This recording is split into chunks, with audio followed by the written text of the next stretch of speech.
Bismillahirrahmanirrahim. Assalamualaikum warahmatullahi wabarakatuh. Alhamdulillah alladzi sadaqa 'abdah wa nasara 'abdah wa a'azza jundah wa hazamal ahzaba wahdah. Asyhadu an la ilaha illallah wahdahu la syarikalah wa asyhadu anna sayyidana Muhammadan abduhu wa rasuluhu la nabiyya ba'dah. Wassalatu wassalamu ala rasulillah wa ala alihi wa ashabihi wa mawalah. La hawla wa la quwata illa billah.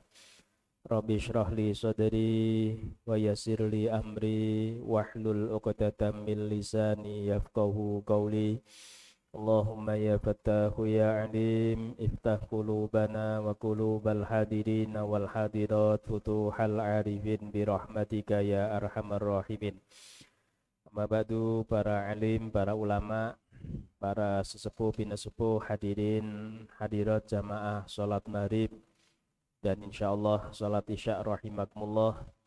Alhamdulillah, pada malam hari ini kita kembali diberi kemampuan dan kemauan oleh Allah Subhanahu wa Ta'ala sehingga bisa hadir menjalankan perintah Allah jamaah salat maghrib dan insyaallah salat isya dalam keadaan sehat walafiat.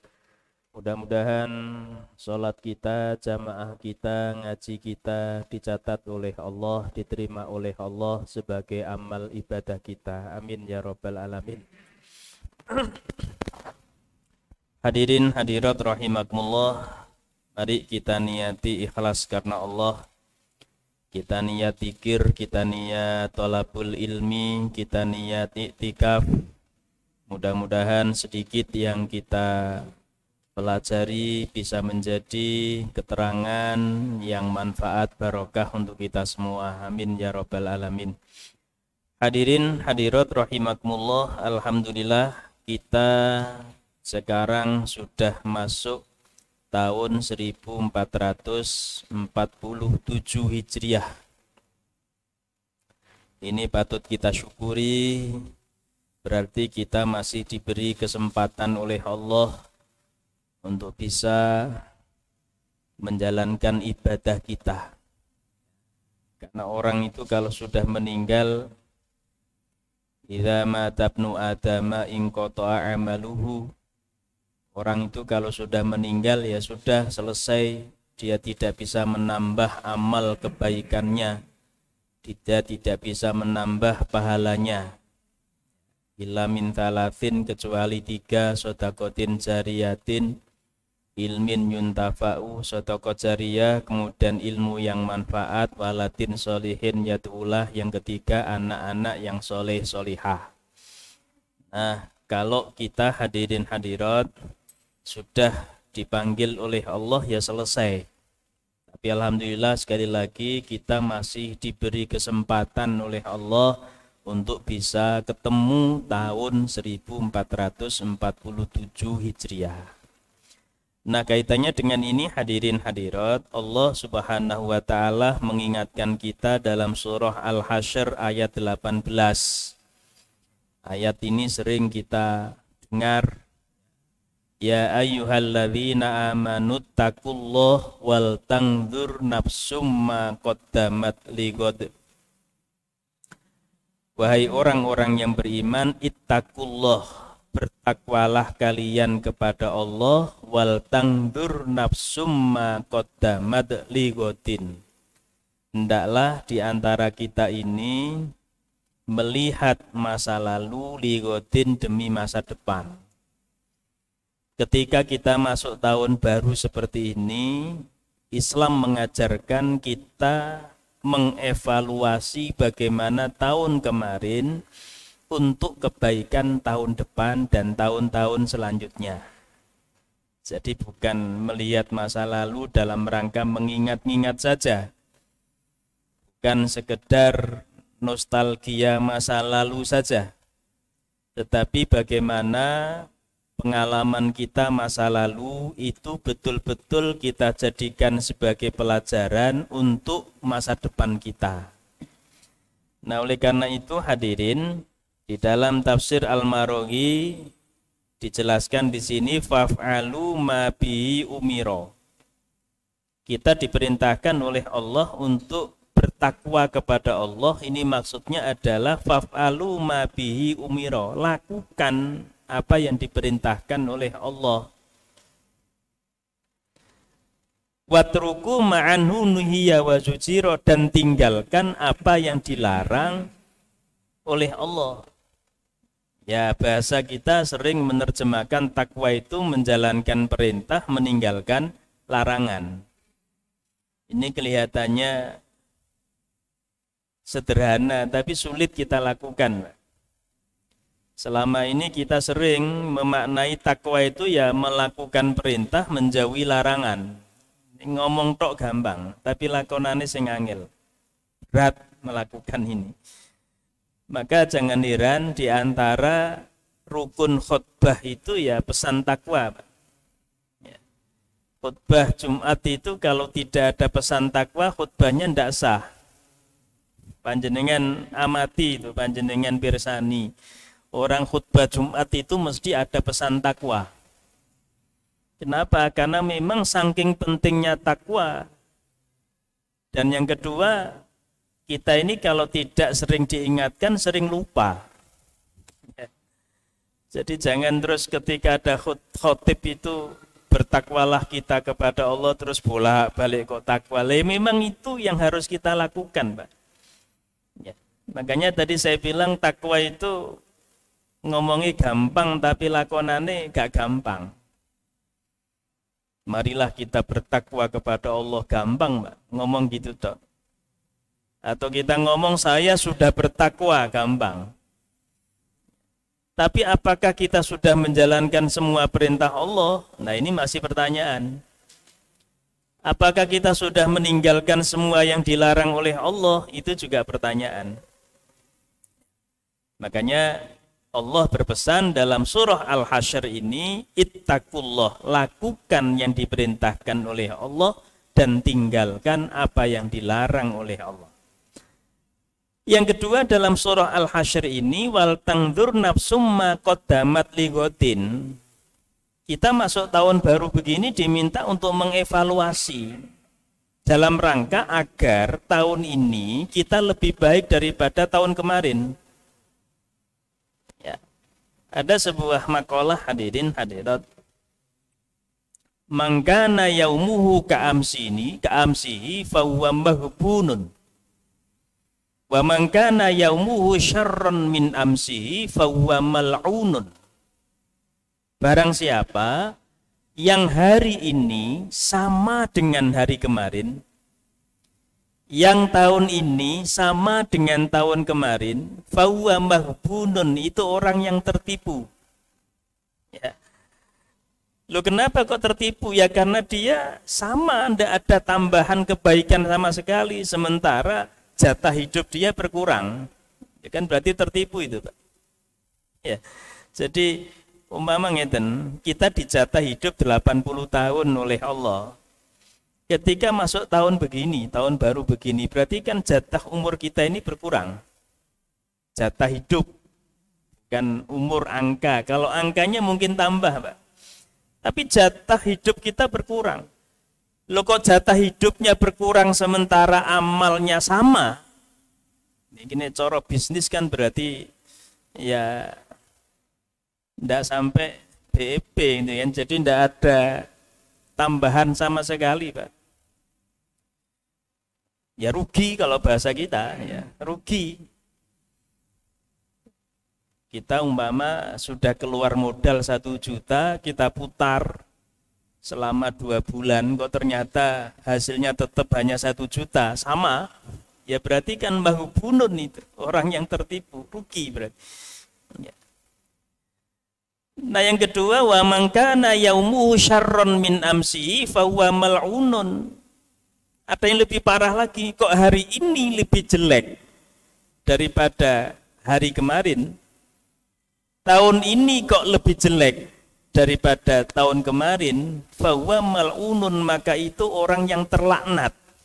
Ya, lebih parah ini, naudzubillah, mudah-mudahan kita tidak seperti ini. Ya.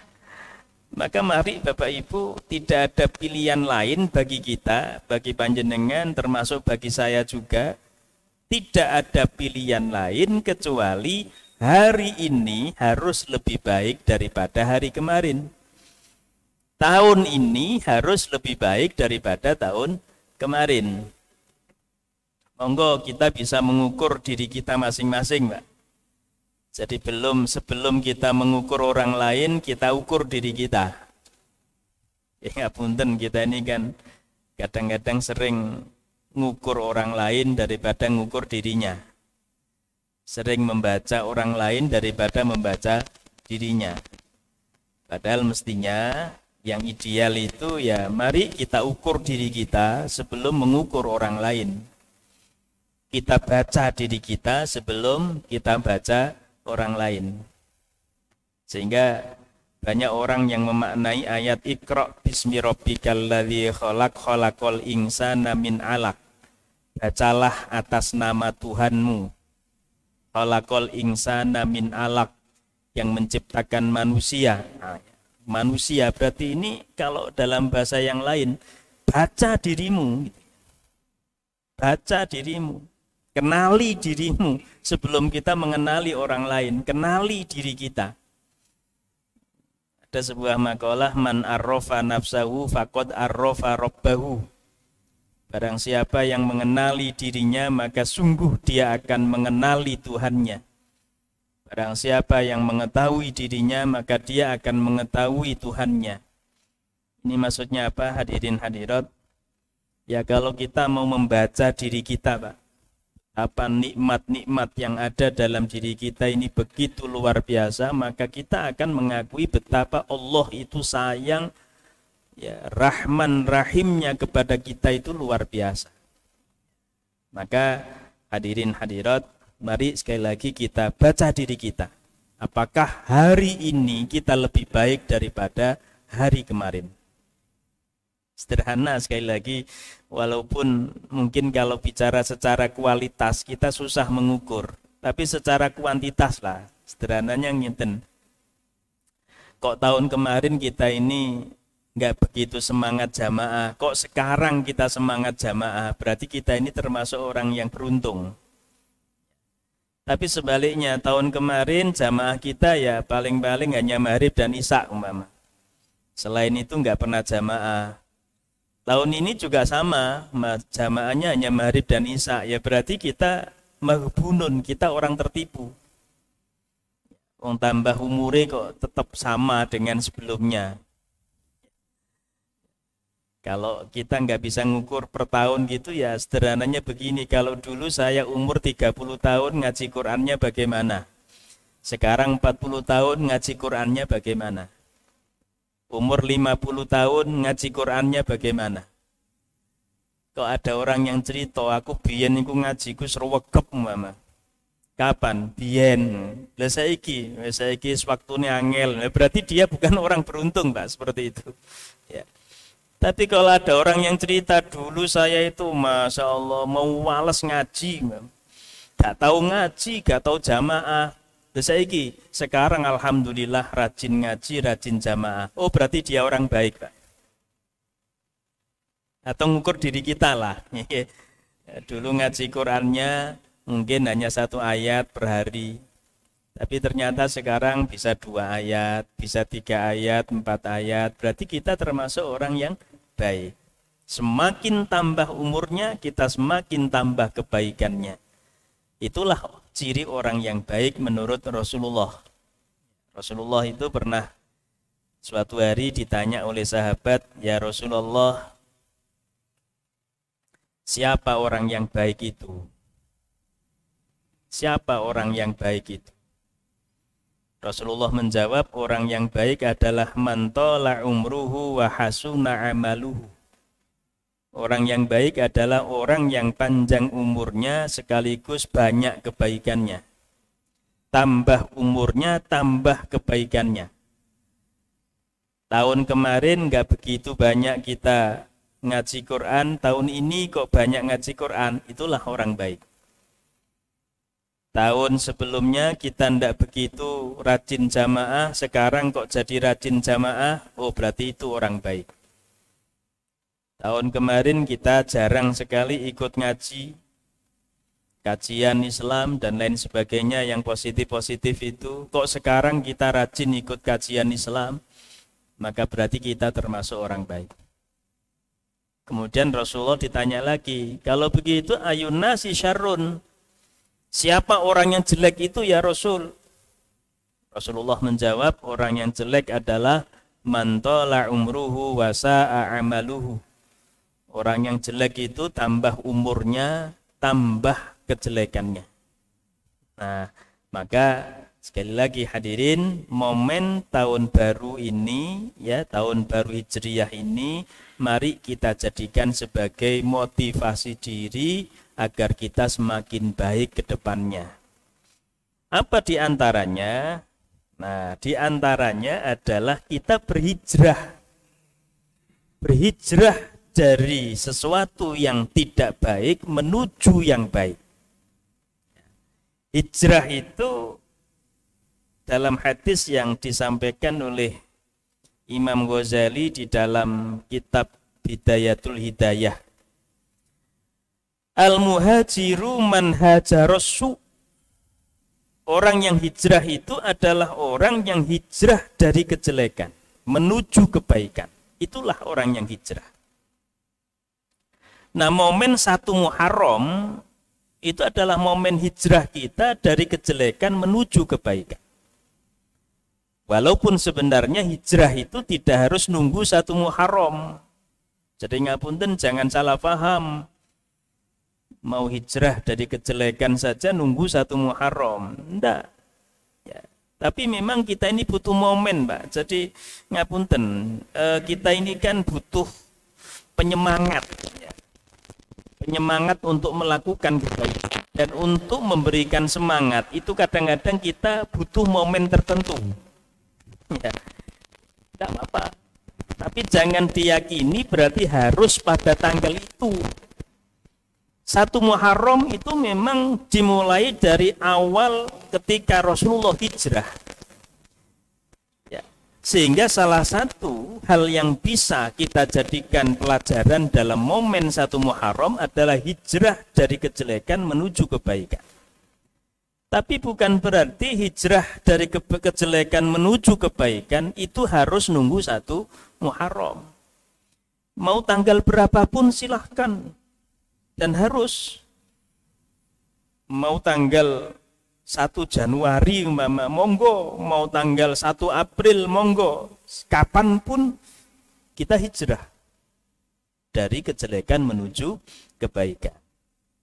Walaupun sekali lagi kita butuh momen untuk melakukan kebaikan. Ya contoh beginilah, mensyukuri kemerdekaan itu kapanpun harus kita lakukan. Tapi kan kita butuh momen, kapan? 17 Agustus. Ya. Walaupun mensyukuri kemerdekaan itu ya kapanpun, mau tanggal 2 Februari, mau tanggal 17 Maret, yaitu kita harus bersyukur kemerdekaan.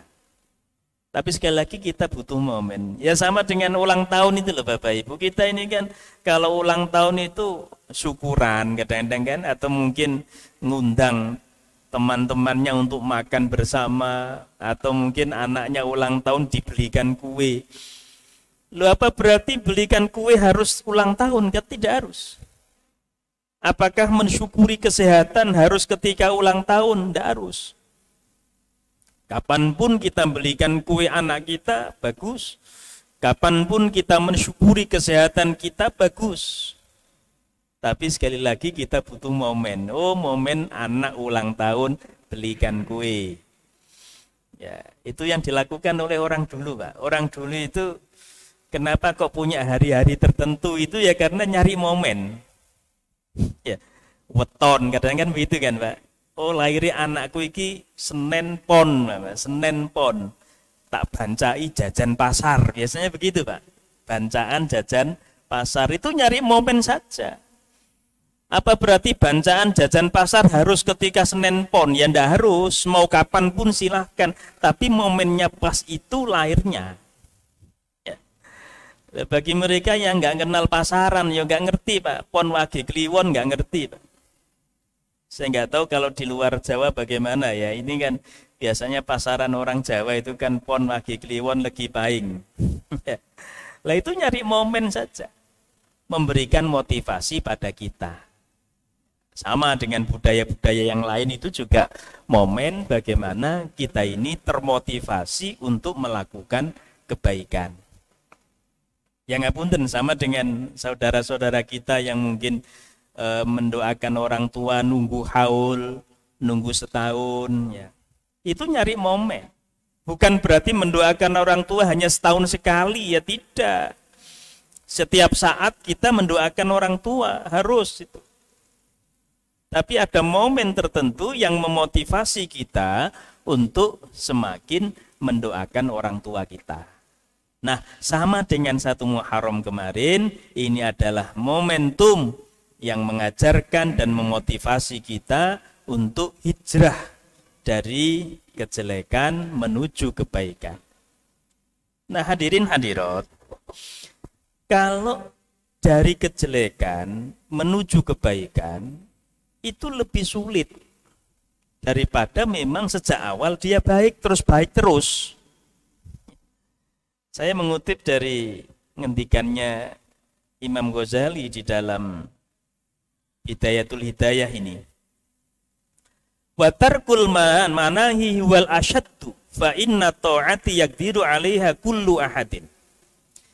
Yang paling berat ya, kita melakukan hijrah dari kejelekan ke kebaikan itu adalah ketika kita meninggalkan yang dilarang oleh Allah.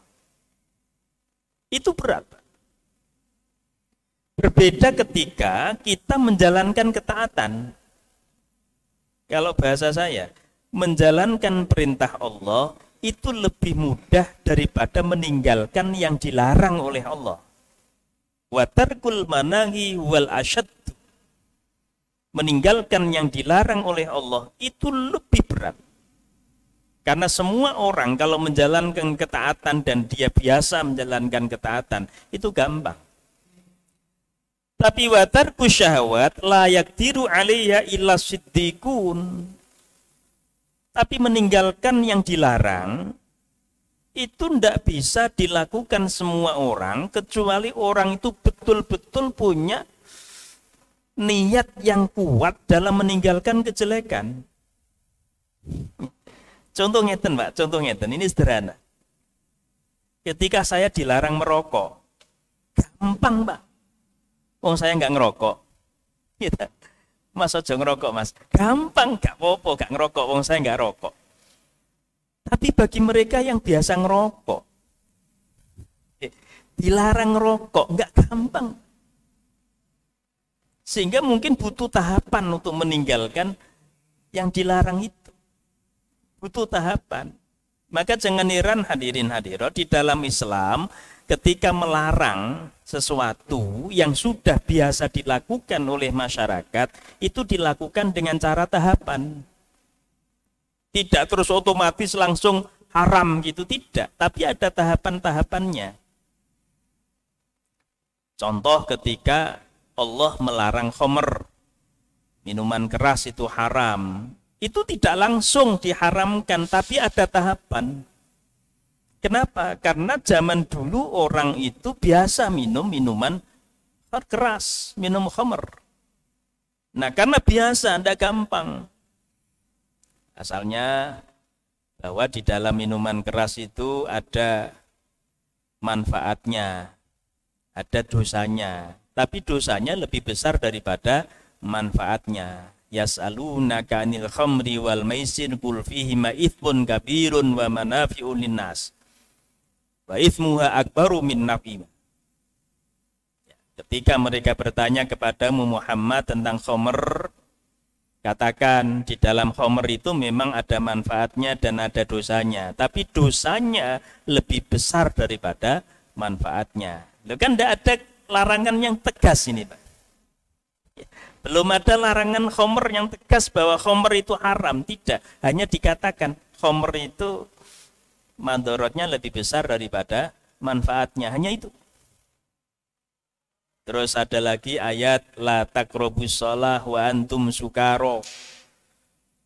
Wahai orang-orang yang beriman, kalian jangan mendekati sholat ketika kalian dalam keadaan mabuk.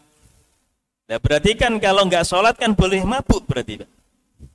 Jadi ketika itu begitu, tidak langsung haram. Jadi kalian jangan sholat ketika dalam kondisi mabuk. Ya bingung kapan terusan mabuk wong sholat sehari semalam itu 5 kali. Ya. Kita mau habis subuh mabuk-mabukan ya mari ngono zuhur. Habis zuhur asar, habis asar maghrib, habis maghrib isya. Nah, yang agak panjang waktunya adalah habis isya sampai subuh. Ketika itu masih ada yang mabuk-mabukan. Karena belum ada larangan yang keras, mulai meninggalkan pelan-pelan sahabat ketika itu. Baru kemudian yang ketiga turun ayat innamal khamru wal maisiru wal angsabu wal azlamu rijsun min amali syaiton fajtanibu la'allakum tuflihun. Sungguh khamr itu adalah rijsun. Rijsun itu najis yang sangat najis. Jadi wong Surabaya mbahi najis. Ya. Jadi khamr itu mbahi najis. Ya. Maka fajtanibu, jauhilah. Maka sejak itulah khamr tegas bahwa khamr itu haram. Jadi ada tahapan. Nah, sama dengan kita meninggalkan sesuatu yang mungkin sudah biasa kita lakukan dan sesuatu itu jelek, ya kita tinggalkan secara bertahap. Apa diantaranya? Ekonomi syariah, Pak. Kita memang sudah terbiasa selama ini dengan ekonomi konvensional. Ya, monggo, udah biasa. Tapi kan pelan-pelan kita tinggalkan. Mana yang sekiranya bertentangan dengan ajaran agama. Ya, kita akui bahwa memang tidak semua konsep di dalam ekonomi konvensional itu bertentangan dengan agama. Kita harus jujur tentang itu. Jadi jangan kemudian fanatik ekonomi syariah semua konvensional berarti haram, belum tentu. Ya, ada hal-hal tertentu yang memang tidak bertentangan dengan ajaran agama. Nah, yang tidak bertentangan kenapa tidak? Kita lanjutkan karena muamalah itu selama tidak ada yang melarang, selama tidak ada ayat Quran, hadis yang melarang, berarti itu halal. Al-aslu fil asya al-ibahah hatta yadulad dalil ala tahrimiha. Hukum segala sesuatu itu pada dasarnya adalah boleh selama tidak ada ayat, hadis atau syarak ya yang melarang. Contoh ngeten Pak, panjenengan punya model transaksi ekonomi apa Mama? Monggo dilakukan. Yang penting di dalam transaksi itu tidak ada hal-hal yang bertentangan dengan syarak. Apa diantaranya? Nipu, mendolimi, riba, merugikan orang lain dan seterusnya. Itu merugikan berarti larangan, Pak. Mendolimi berarti larangan. Oh, kalau kita punya transaksi yang di dalamnya mendolimi orang, berarti itu masuk kategori yang dilarang. Tapi kalau kita punya transaksi ekonomi atau mungkin punya aktivitas sosial yang ternyata di dalam prakteknya itu tidak bertentangan dengan syariat, ya kenapa tidak? Ya, kenapa tidak untuk kita lakukan? Tapi hadirin hadirat, kalau ternyata selama ini kita melakukan hal-hal terutama dalam hal ekonomi, dalam hal bisnis yang bertentangan dengan syariat Islam, ya berarti kita harus tinggalkan. Minimal ditinggalkan dengan cara pelan-pelan. Hijrah dilakukan secara pelan-pelan. Karena tadi menurut Imam Ghazali, dan itu sudah kita rasakan, bahwa meninggalkan yang dilarang wal asyaddu itu tidak gampang, berat. Pelan-pelan, oh dulu ngapunten mungkin kita sering terjebak dengan pinjol, pinjaman online. Hati-hati Bapak Ibu ngapunten, sekarang itu Masya Allah begitu masif mereka memasarkan pinjaman online. Mungkin panjenengan juga merasakan SMS itu Masya Allah masuk ke kita itu nawari pinjaman. Ya gampang memang. Hanya kirim KTP umpama kan, hanya kirim KTP, hanya kirim wajah gambar, cair Pak. Nah, siapa sih nggak seneng ditawari duit kan ya seneng. Seneng kita mendapatkan uang, tapi kan susah ketika kita sudah ditagih. Kalau sudah ditagih nggak bisa bayar, bengkak lagi Pak itu bunganya itu.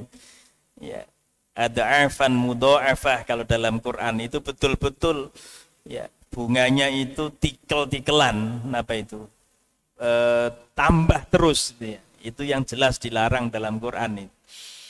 Kadang ada orang yang pinjam 10 juta tapi ternyata bayarnya bisa sampai 50 juta ya, gara-gara kan nggak bisa bayar ketika sudah jatuh tempo, nggak bisa bayar lagi, itu udah tambah lagi, tambah terus ya.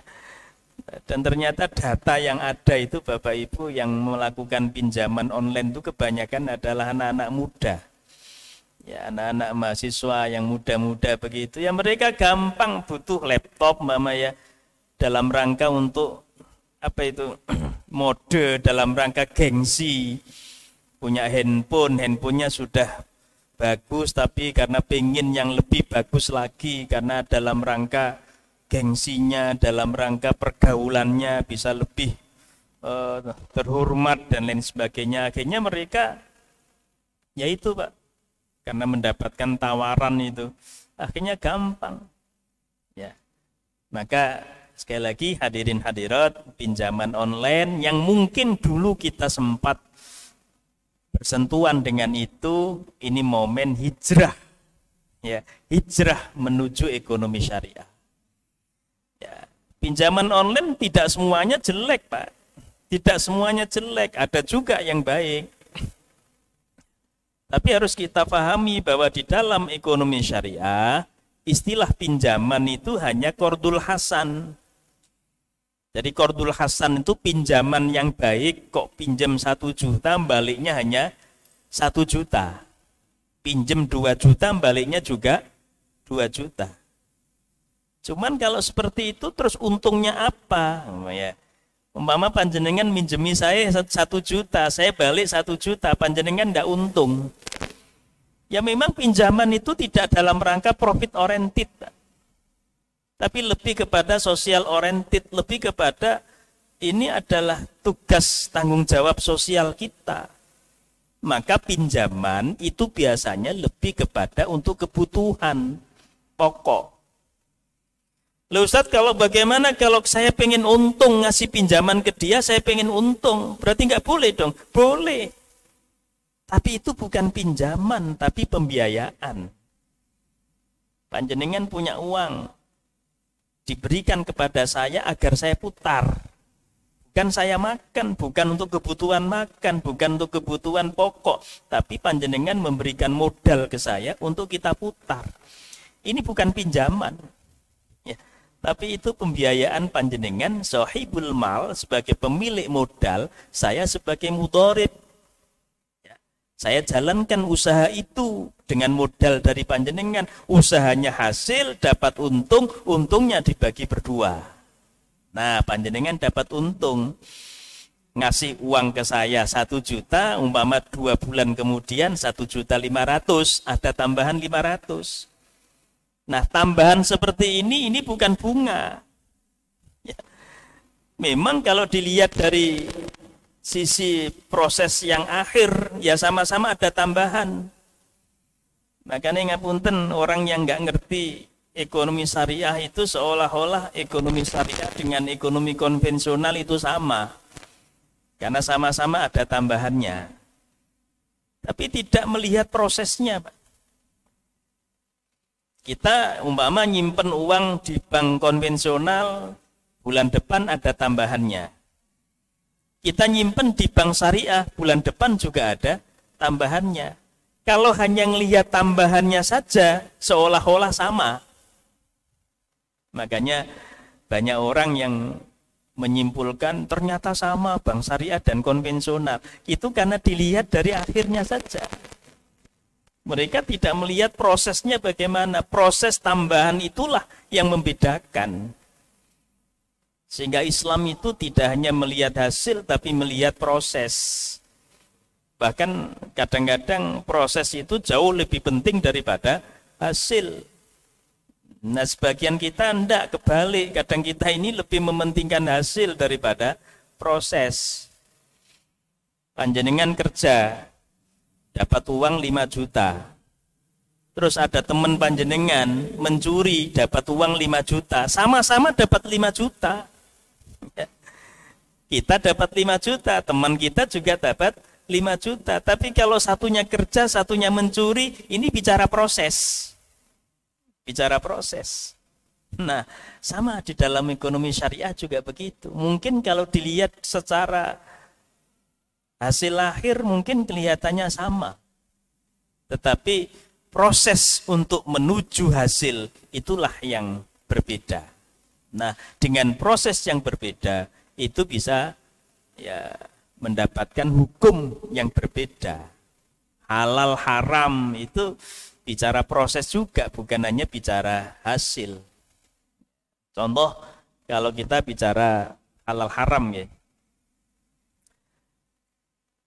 Ada nasi goreng. Nasi goreng itu beli, mama ada 2 bungkus ya. Satu goreng, satunya beli, satu nasi goreng itu mencuri.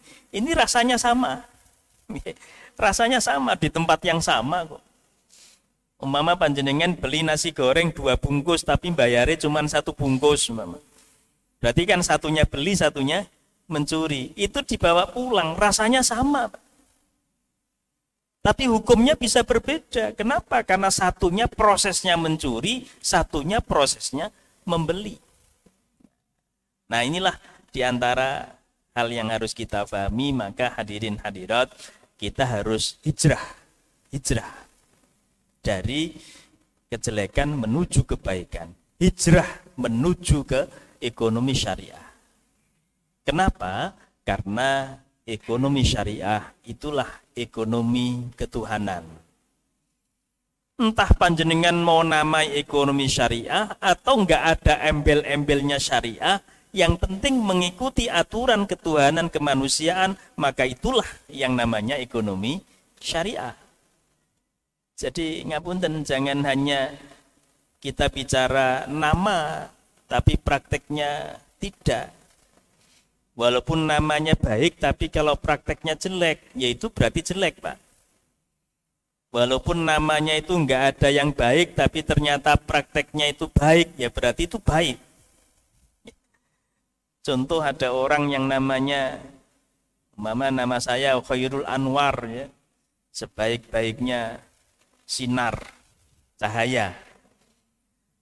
Namanya baik tapi kok umpama ngapunten naudzubillah jenenge apik tapi kok kelakuannya elek, ya berarti itu elek. Ya, bukan dari namanya. Atau mungkin ada orang namanya jelek, namanya itu dugel, gak jelas ku artinya opo. Kok ada orang namanya dugel, tapi dia rajin ngaji, rajin jamaah, perilakunya dengan orang lain juga baik, dengan tetangga juga baik. Oh, berarti dia orang baik, walaupun namanya dugel. Lah sama dengan kegiatan ekonomi kita. Umpami panjenengan menamakan ini bisnis syariah, umpami namanya bisnis syariah, tapi ternyata dalam prakteknya ada penipuannya, di dalam prakteknya ada kezalimannya, di dalam prakteknya ada ribanya. Ya walaupun namanya bisnis syariah, yaitu justru bertentangan dengan syariah.